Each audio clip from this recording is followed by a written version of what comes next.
ഇതെൻ്റെ front മനിലയാണ്. Manila സ്റ്റാർബക്സിന് ഭയങ്കര ഫാനാണ്. ഞങ്ങൾ എന്നൊക്കെ മീറ്റ് ചെയ്യുമോ അന്നൊക്കെ അവൾ ചോദിക്കാറുണ്ട്, നമുക്ക് സ്റ്റാർബക്സിൽ പോയാലോ എന്ന്.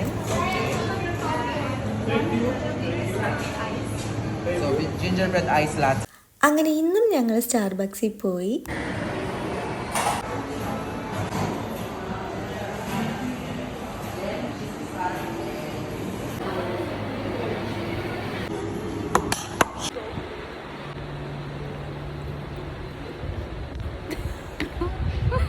യാസ്മാളിൽ ഒത്തിരി തവണ വന്നിട്ടുണ്ടെങ്കിലും ഈ ഏരിയയിലോട്ട് ഞാനിത് ആദ്യമായിട്ടാണ് പോയി.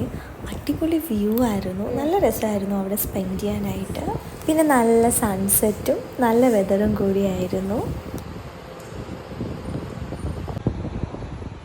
നല്ല രസമുണ്ട്. അപ്പോൾ ഇത്രയൊക്കെ ഉള്ളൂ. Thanks for watching. ബൈ.